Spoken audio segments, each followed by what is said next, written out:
नमस्कार, आपण बघत आहात क्राईमनामा महाराष्ट्र न्यूज। जर आपण चॅनलवर नवीन असाल तर कृपया चॅनल सबस्क्राइब करा, व्हिडिओ जास्तीत जास्त शेअर करा, बेल आयकॉन जरूर दाबा, यामुळे आमचे नवीन व्हिडिओ तुमच्यापर्यंत त्वरित पोहोचतील। आता वळूया आजच्या विशेष बातमीकडे। समोर व्हिडिओ बघताय अत्यंत गंभीर आहे मित्रांनो। या मुलीवर अज्ञात व्यक्तीने ॲसिड अटॅक केला आहे। ही मुलगी अत्यंत गरीब असून तिचे वडील मरण पावलेले आहेत। आई गरीब आहे, ती मोलमजुरी करते, तर ही मुलगी मामाकडे राहून शिक्षण घेत होती। ही घटना अहिल्यानगरच्या संगमनेर तालुक्यातील आहे। 6वी शिकणारी ही मुलगी नेहमीप्रमाणे शाळेमध्ये गेली होती। शाळेतून घरी जात असताना तिच्यावर अज्ञात व्यक्तीने ॲसिड फेकले आणि तो फरार झाला। ही मुलगी सायकलवर जात होती। ॲसिड चेहऱ्यावर पडल्याने ते जीवाच्या आक्रांताने जोरजोरात रडू लागली।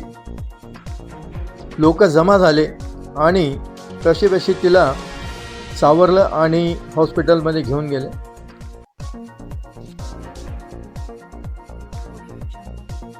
सदर मुलीला कुणी या प्रकारे ॲसिड टाकून जाळले याचा पोलीस शोध घेत आहेत। ही मुलगी केवळ 6वी शिकणारी आहे, छोटी मुलगी आहे आणि पुण्यात नराधमाने हिच्या शरीरावर, हिच्या चेहऱ्यावर ॲसिड फेकला आहे। या ॲसिड अटॅकमुळे जो तो सन्न झाला आहे, तर लोकांनी पोलिसांवर दबाव आणण्याकरता रस्ता रोको केला, कारण पोलिसांना ॲसिड अटॅक करणारा व्यक्ती कोण आहे तो मिळालेला नाही।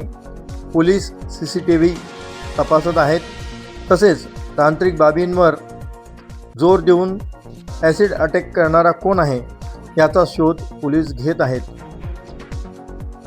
नराधमांनी ॲसिड अटॅक किंवा कुठलाही हल्ला करण्यापूर्वी 10 वेळेस विचार करेल।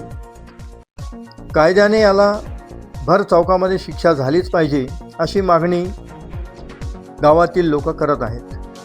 पुन्हा एकदा विनंती, कृपया चॅनल सबस्क्राइब करा, व्हिडिओ जास्तीत जास्त शेअर करा, आपले विचार कॉमेंटच्या माध्यमातून आम्हाला जरूर कळवा।